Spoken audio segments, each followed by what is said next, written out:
নমস্কার বন্ধুরা, রসনায় বাঙালিয়ানায় আপনাদের সবাইকে স্বাগত। আজকের রেসিপি হলো কুমড়ো, আলু, ছোলা আর সয়াবিনের তরকারি। এটা সম্পূর্ণ নিরামিষই। কী করে বানিয়েছি তাই আপনাদের দেখাবো। চলুন।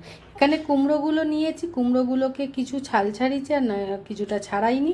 একটা আলু নিয়েছি, ছোলা নিয়েছি, রাতে ভিজিয়ে রেখেছিলাম। আর এখানে দু প্যাকেট সয়াবিন নিয়েছি, ভালো করে ধুয়ে রেখে দিয়েছিলাম। এরপরে এর মধ্যে কড়া বসিয়েছিলাম, কড়ার মধ্যে তেল দিয়ে দিয়েছি, তেলটা গরম হয়ে গেছে। ওর মধ্যে পাঁচফোড়ন, তেজপাতা, শুকনো লঙ্কা দিয়ে দিলাম। দিয়ে এরপরে ভাজা ভাজা গন্ধ ছাড়লে আলুগুলো দিয়ে দেবো, দিয়ে ভালো করে ভেজে নেবো।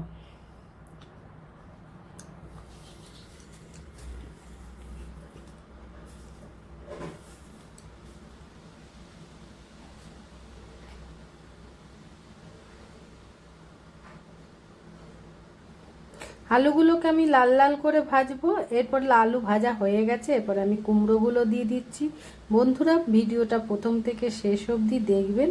ভালো লাগলে লাইক অ্যান্ড সাবস্ক্রাইব করবেন, অনুরোধ রইল।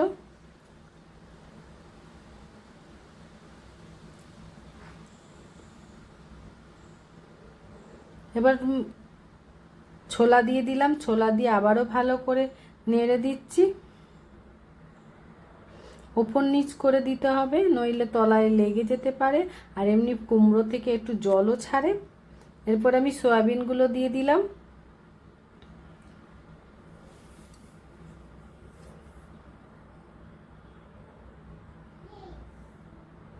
দিয়ে ভালো করে নেড়ে চেড়ে নিচ্ছি।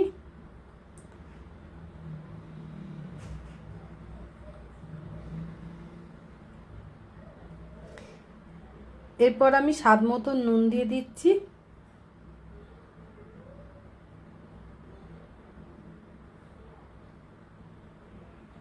দিয়ে ভালো করে নেড়ে নিচ্ছি।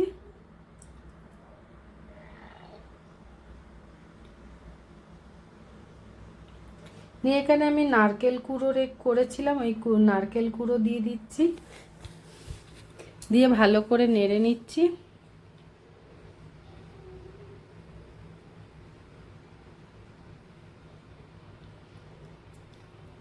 এরপরে আমি পরিমাণ মতন হলুদ দিয়ে দেবো।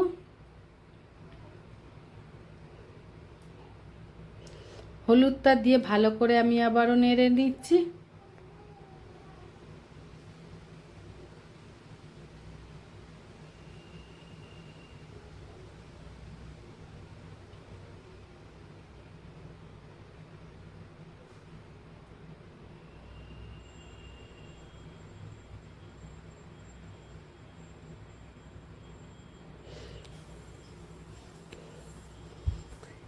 আমার এবারে ভাজা মশলা করে রেখেছিলাম আগের থেকে, সেই মশলাটা দিয়ে দিচ্ছি। এখানে আছে ধনে, জিরে, গোলমরিচ, গরম মশলা আর শুকনো লঙ্কা।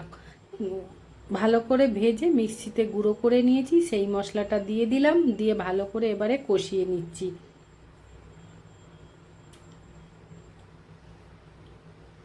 আমরা বাড়িতে এইভাবেই কুমড়ো রান্না করি। আপনারা কেমন করে করেন আমাকে কমেন্টে বলবেন। এবার অল্প করে জল দিয়ে দিলাম। আর ভিডিওটা ভালো লাগলে লাইক অ্যান্ড সাবস্ক্রাইব করবেন, অনুরোধ রইল। এবারে জল দিয়ে পরিমাণ মতন এবারে জল দিয়ে দেবো নেড়ে চেড়ে।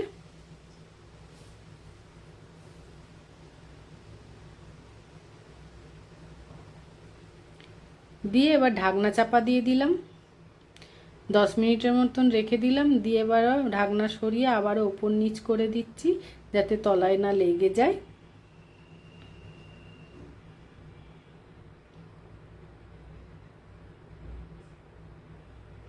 এই রান্নাটা সম্পূর্ণ নিরামিষই।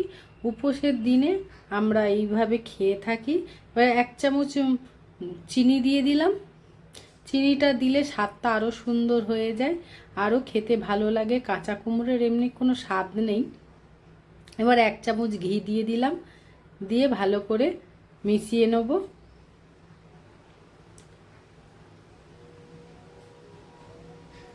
দিয়ে আবারও কিছুক্ষণ ঢাকনা চাপা দিয়ে দিলাম।